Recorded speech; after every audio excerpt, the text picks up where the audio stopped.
Assalamualaikum warahmatullahi wabarakatuh. Hai Sobat Horor, kali ini aku bakal ngelanjutin cerita dari Korean 666 yang berjudul Sungai Kumbang. Nggak usah basa-basi lagi, langsung aja kita mulai. Sudah tenang aja, nggak usah teriak, kata Mbah Jok yang seolah tahu bahwa Pak Darmo melihat sosok yang tidak lagi asing di telinganya, yaitu Ulo Gendeng. Pak Darno terpaksa memalingkan pandangannya dari sosok itu. Meskipun matanya menatap tajam ke arah Mbah Jok, namun teduh ketika melihat Pak Darno. Tetap saja, Pak Darno tidak sanggup untuk tetap melihatnya terus.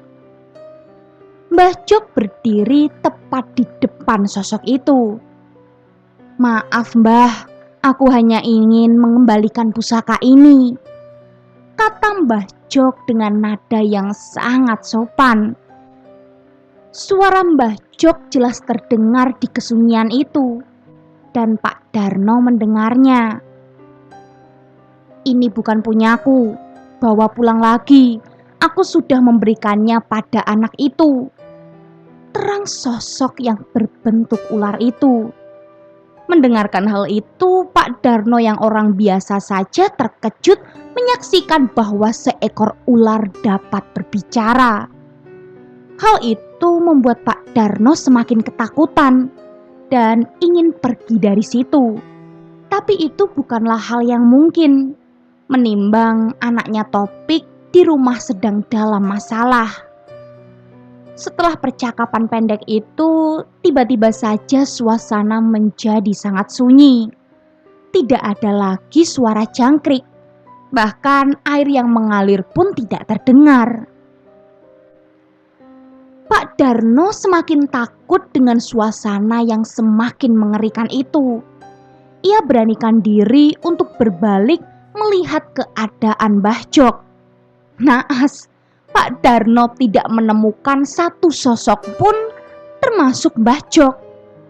"Loh, Mbah, Mbah!" teriak Pak Darno memanggil Mbah Jok. Tetapi tetap saja tidak ada sahutan. Bahkan jangkrik pun tidak menyahut panggilan Pak Darno. Pikiran Pak Darno sudah kalang kabut.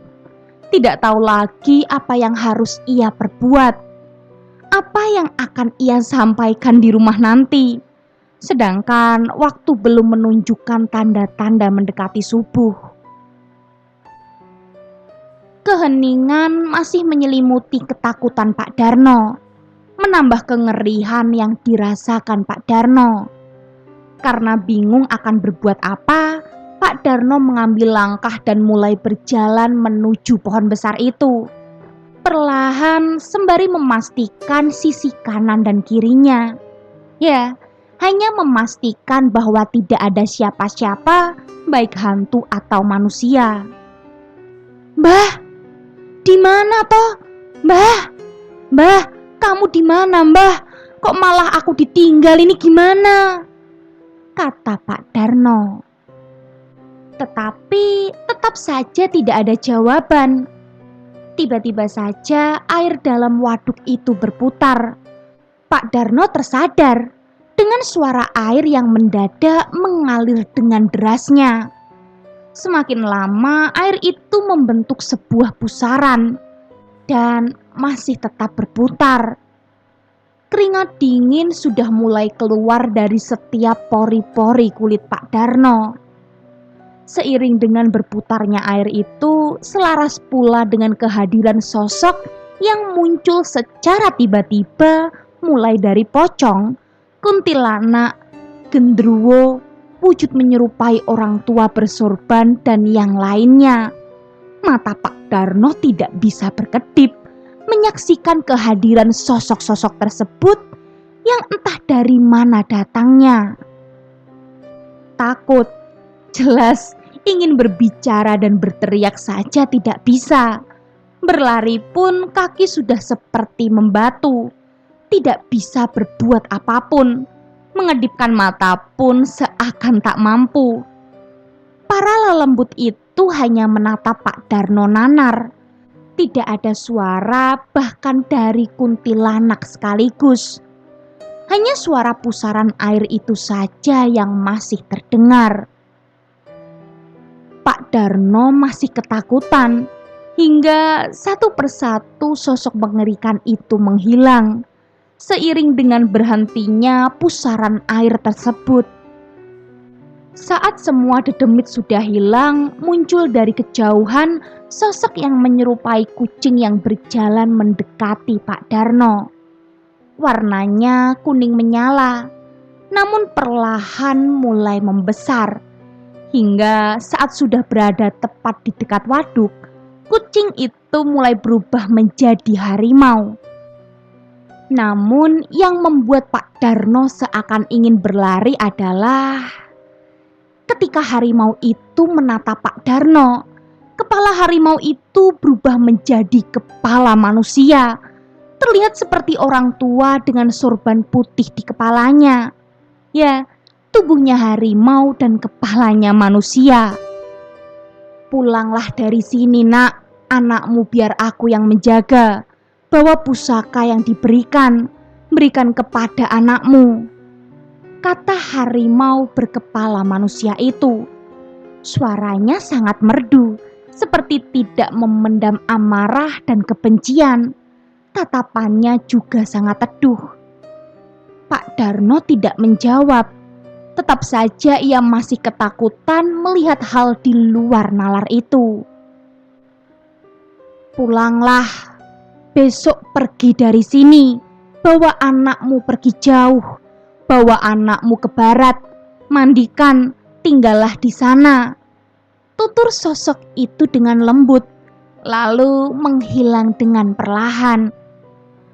Pak Darno yang semula tidak bisa bergerak, kini sudah mulai bisa bergerak, selaras dengan suara alam yang kembali terdengar. No, bangun no! Bangun, kata Mbah Jok. Saat tersadar, Mbah Jok sudah berada di hadapan Pak Darno. Loh, kamu dari mana, Mbah? Aku mencari dari tadi, jawab Pak Darno. Loh, kok aku di sini? Kata Pak Darno bingung ketika melihat di sekelilingnya. Ternyata ia masih berada di tempat semula ketika Mbah Jok berjalan menuju ulo gendeng itu. Dan ulo gendeng itu telah menghilang entah di mana. Sudah, sekarang ayo pulang. Sudah hampir subuh, nanti aku ceritakan. Ajak Mbah Jok seakan meredam kebingungan Pak Darno yang sepertinya masih terlihat linglung. Singkat cerita, dua orang tersebut sampai di rumah. Sesampainya di rumah, keadaan masih seperti semula. Topik masih tergeletak lemas di tempat tidur. Selepas menunaikan ibadah sholat subuh, semua keluarga sengaja dikumpulkan di rumah Pak Darno. Saat itulah dimulai pembicaraan yang serius.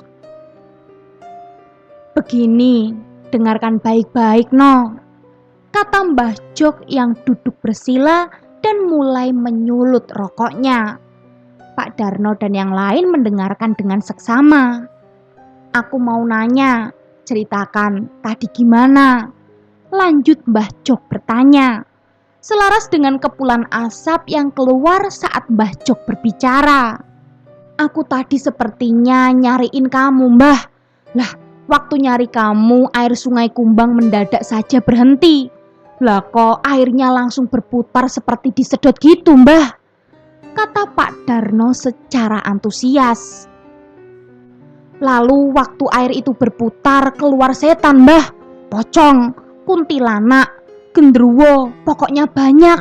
Nah, waktu setan itu menghilang, airnya kembali normal, Mbah. Ketika normal itulah aku ketemu dengan harimau. Tapi Mbah, harimau itu kepalanya manusia. Kepalanya orang tua memakai sorban berwarna putih, kata Pak Darno melanjutkan ceritanya. Hingga ia juga memberitahu tentang perintah yang disampaikan oleh sosok harimau berkepala manusia itu. Jadi itu begini, aku minta kalian tabah ya. Anakmu bisa gila kalau tinggal di sini. Soalnya anakmu sudah mengganggu, sama seperti kita mengganggu tuan rumah. Ya pasti bakal diusir. Begitulah anakmu sekarang. Benar apa yang diucapkan harimau itu. Anakmu gak bisa tinggal di sini. Dia harus dibawa ke barat. Terserah di mana, yang penting ke arah barat. Terang Mbah Jok dengan pelan sembari menikmati rokoknya yang hampir menjadi putung. Jadi aku harus pergi dari desa ini, Mbah? Tanya Pak Darno bingung dan terkejut. Ibu Topik hanya tertunduk sedih dan menyesali perbuatan anaknya. Bukan kamu, cuma anakmu. Kamu dan istrimu masih bisa di sini, cuma anakmu yang gak bisa. Walah, gimana ini Bu? Kok malah jadi begini toh? Ya Tuhan, dosa apa aku? Sahut Pak Darno meratapi keadaan.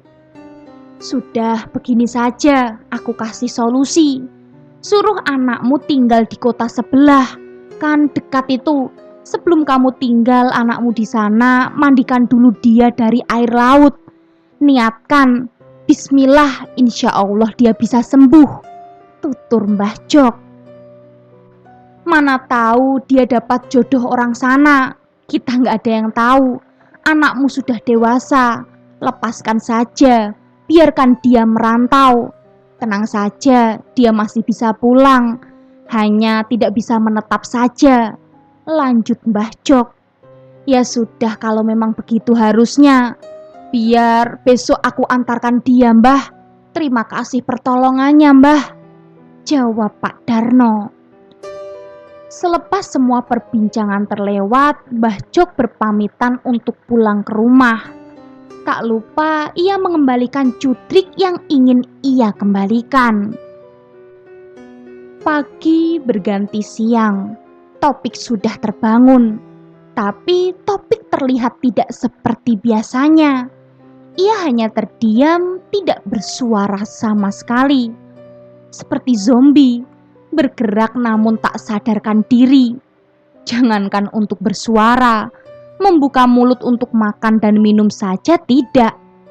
Pak Darno yang tidak tega melihat anaknya seperti itu, walau baru beberapa jam saja, akhirnya menuruti kehendak Mbah Jok dan juga harimau berkepala manusia itu.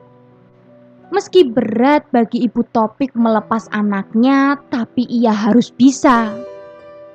Di malam harinya, Topik dan Pak Darno dan juga Ibu Topik berangkat ke kota sebelah untuk menghantarkan anaknya. Entah keajaiban apa, ketika Topik keluar melewati jembatan perbatasan, Topik seperti terbangun dari tidur, meskipun sebenarnya dia tidak tertidur. Loh, Mak, kok aku ada di sini? Ini mau kemana, Mak? Tanya Topik kebingungan dan ia kembali normal. Oh, ngigau, kita main dulu ke kota, mandi di pantai. Sudah lama gak main ke tempat budemu. Terang Pak Darno seolah menenangkan Topik agar tidak bertanya-tanya. Topik tidaklah orang yang bodoh.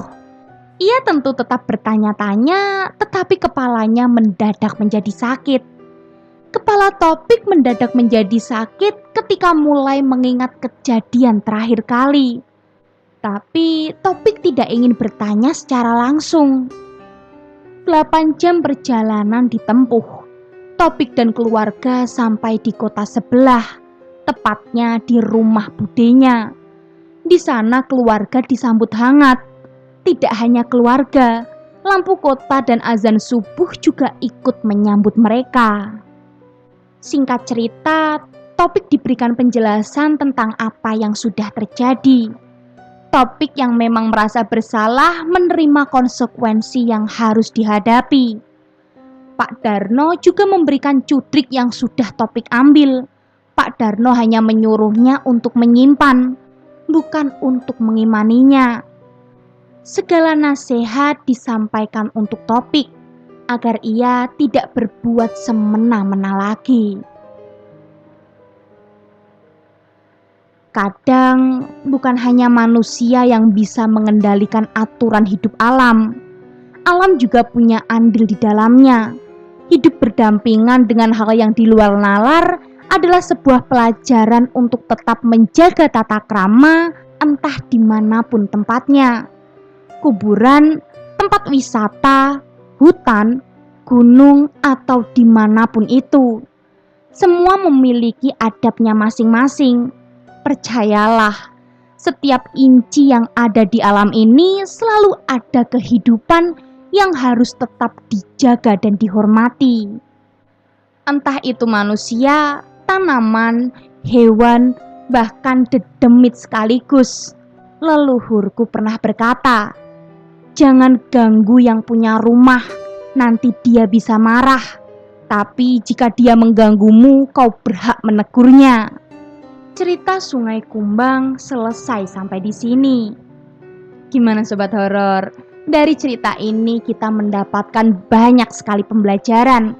Lagi-lagi dimanapun kita berada, kita harus menaati peraturan yang berlaku dan tetap menjaga kesopanan dimanapun itu. Kalau gitu tunggu cerita-cerita menarik lainnya dan jangan lupa nyalakan lonceng notifikasinya. Bye.